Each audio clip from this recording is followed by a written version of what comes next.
Hello everyone, and welcome to the video for 9.4, which really looks at the two different comparison tests. So we're going to be comparing series and using those comparisons to help us identify whether or not a given series is going to converge or diverge. So our objectives for this particular video are: 1, use the direct comparison test to determine if a series converges or diverges.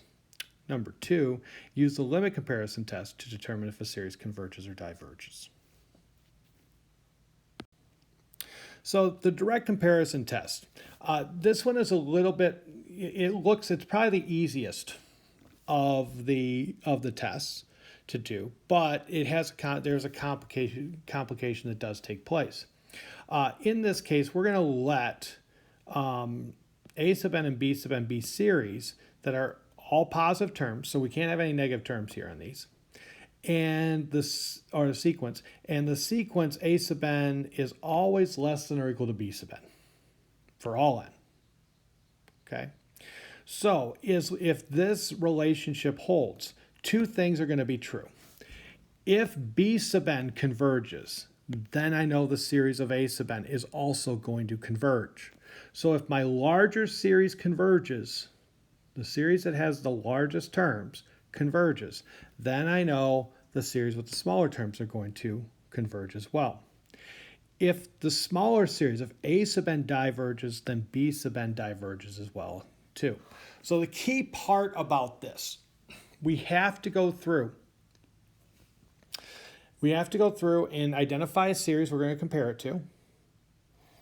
And we're going to go through, we want to make sure we establish the criteria, okay? Because it doesn't do us any good to pick a series if we're going to use direct comparison test. It does not do us any good to go through and say, we can't say if B sub n, if that series was to diverge, it doesn't tell us anything about this series right there. And if A sub n converged, we don't know anything about B sub n. Okay, we're trying to go through and force the behavior, be able to tell it, say exactly what's going to happen by looking at what happens to the series below it or above it. So you always have to make sure you establish the correct relationship with the series that you pick.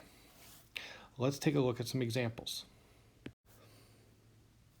Now, one thing that is helpful to do when you take a look at a problem, you should have an idea of what is going to happen. Now, I look at this particular problem, this first one. N is 1 to infinity of 1 over 3n squared plus 2. Now, I look at that and I say, you know what? The constants there kind of hide something that's similar to a p-series. It's kind of similar to 1 over n squared. So I'm going to take this, I'm going to compare it to 1 over n squared, which is a convergent piece. Now, that's the other part. The series you're going to pick to compare it to, you want to know what it does. Okay? You want to make sure you know what it does, because if it doesn't do what you want it to do, or if you don't know what it does, then it's not really helping you at all. Okay? Because we're trying to determine if this series converges or diverges. So we want to compare it to something that we know what happened. And that's where we have two special series that we know have a convergence criteria that are going to be our friends here. The geometric series and the p-series. So in this case, like I said, I'm going to compare this to the p-series 1 over n squared. So I'm going to take a look at some terms here. I'm going to compare it to the series 1 over n squared, which we know is a convergent p-series. So I can say when n equals 1, that our series that we were given is going to be 1/5. The series we're converging to is 1. And we know 1 is bigger than 1/5. When n equals 2, the series we're given is going to be 1 over 14, and that's going to be 1/4. Clearly that's going to be bigger. And it doesn't take long to realize that this particular series, the 1 over n squared, is always going to be bigger. The terms of that, by just do a term-by-term analysis, the terms of 1 over n squared are always going to be bigger than this. And since 1 over n squared is always bigger than that one, and 1 over n squared converges, I know that this series that we're given, this series right here, is also going to converge. Let's take a look at another one here.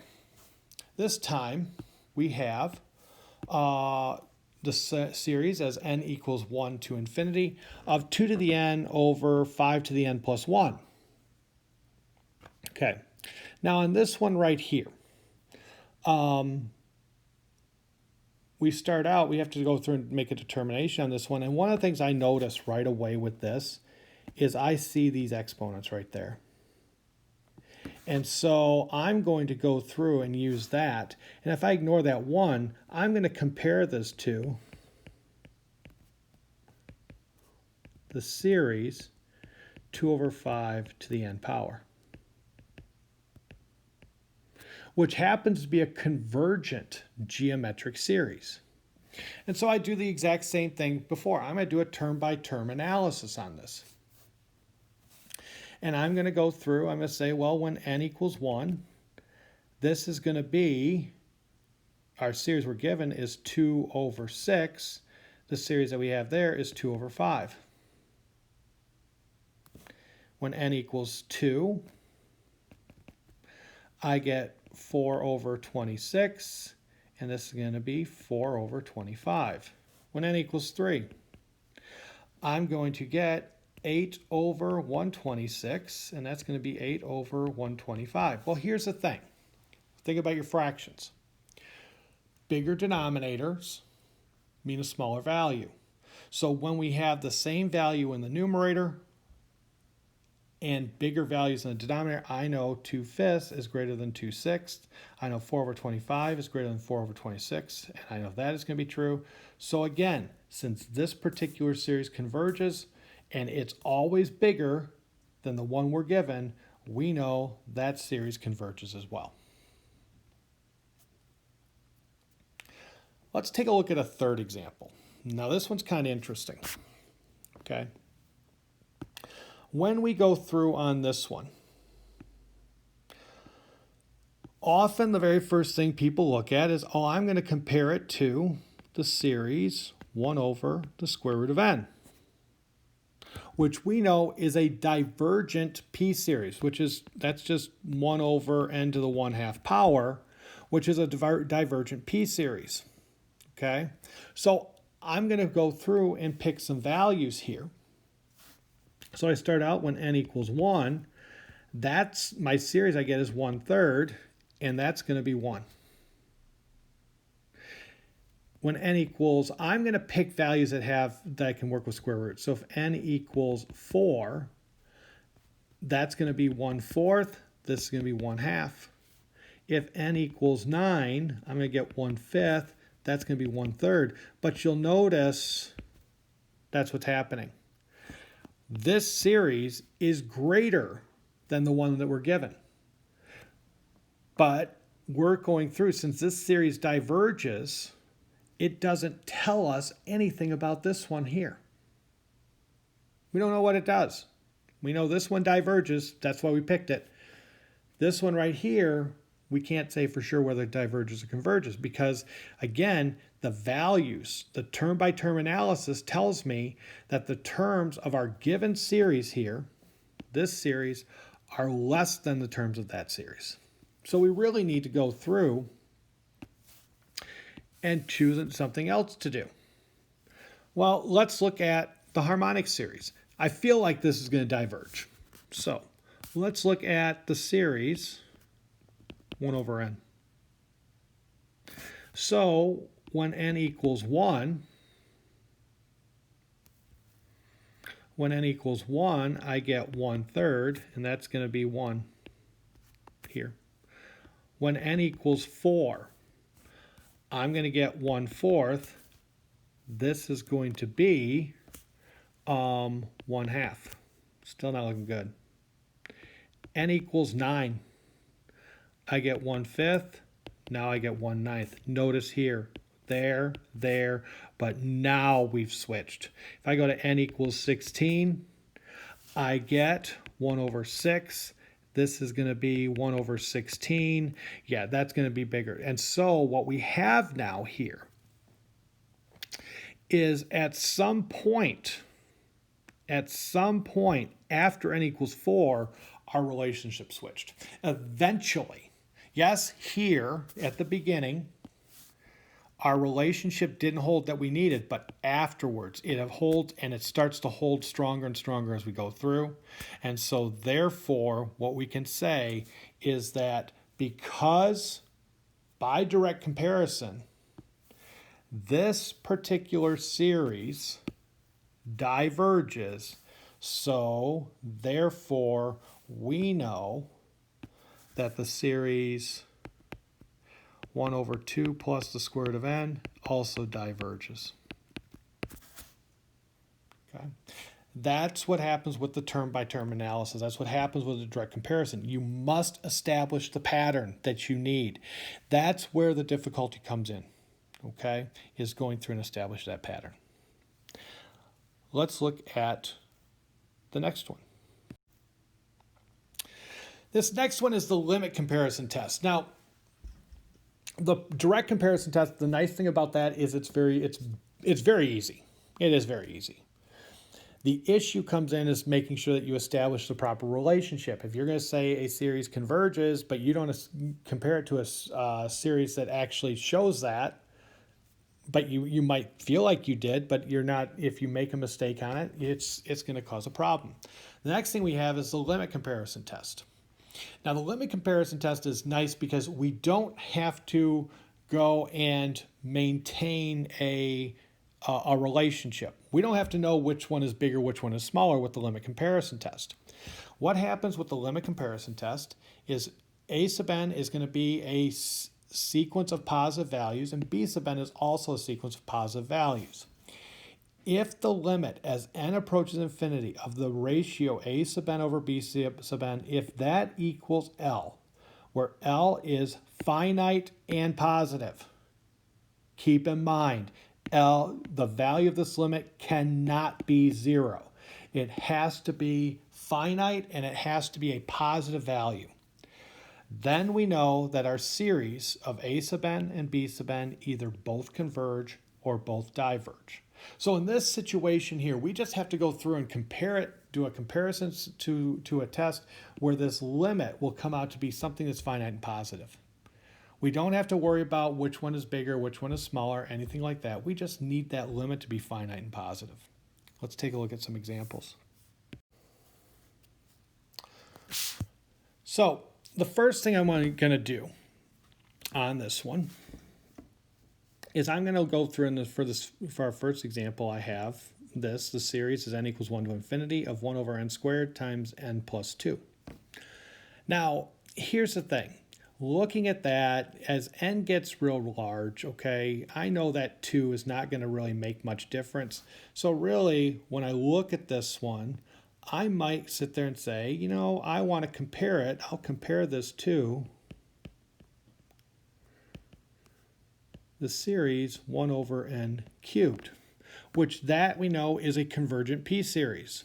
And so I'll take the limit as n goes to infinity of 1 over n squared times n plus 2 over 1 over n cubed, which will equal the limit as n goes to infinity of n cubed over n squared times n plus 2, or if you multiply it out, you'll notice that the top and bottom, numerator and denominator, have the same degree. So the limit as n goes to infinity is just going to be the ratio of the leading coefficients, which in this case comes out to be 1. Since 1 is a finite and positive value, I know since this given series, the one we compared it to, is a convergent p-series, we know that this series also is going to converge. The next one I have is a little bit different on this one too. I have the sum as n equals 1 to infinity of n over n plus 1 times 2 to the n minus 1. Now, on this particular problem, I look at that, and the first thing what I'm noticing on this one, I notice my numerator and denominator already have, in terms of if I ignore the 2 to the n minus 1, of this portion right there, they already have the same degree. So what I'm going to do is I'm going to try to just deal with that. And so I'm going to go on this particular one, I'm going to compare it, the series 1 over 2 to the n, which I know that is a convergent geometric series. So I take the limit on that as n goes to infinity of n over n plus 1 times 2 to the n minus 1 all over 1 over 2 to the n, 1 over 2 to the n, which that's then is going to equal the limit as n goes to infinity of 2 to the n times n over n plus 1 times 2 to the n minus 1, which if I reduce that, that's going to be the limit as n goes to infinity of 2n over n plus 1, which that equals 2. 2 is finite and positive, so therefore we know this series converges, so that one also has to converge. The key thing to recognize here, 2 to the n divided by 2 to the n minus 1, we take the higher exponent, subtract the bottom exponent, and that's going to give us 2 to the first. So that's why it's 2 right there. Finally, let's take a look at this last one over here. N times 2 to the n over 4n cubed plus 1. So what I'm going to do is I look at that, and again, the 1, I know as n goes off to infinity, the 1 is not going to be that significant. And so I get something like, if I go through and drop that off, I'm going to get 2 to the n over 4n squared. Or I could look at, so what I'm going to do is I'm going to go through and compare 2, in this case, 2 to the n over n squared. Okay? Which, if you remember from the previous one, from 9.2, I think, when we dealt with the nth term test for divergence, this particular series we know diverges. That was one of our examples there. So in this particular problem, I'm going to take the limit on this one. It's going to be here. The limit as n approaches infinity of n times 2 to the n over 4n cubed plus 1 over 2 to the n over n squared, which will equal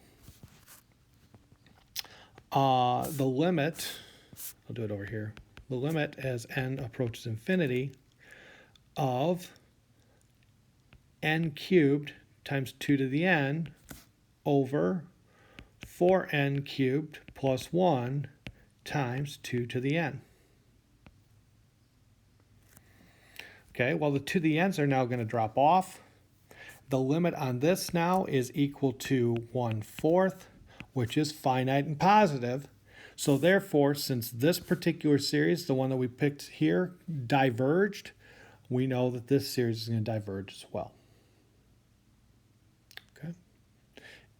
Now, again, pause the video. Make sure you're comfortable with all the different calculations we did on this. Once you are, or if you have any questions, make sure to write those down. Otherwise, if you're comfortable, we will see you in the next class.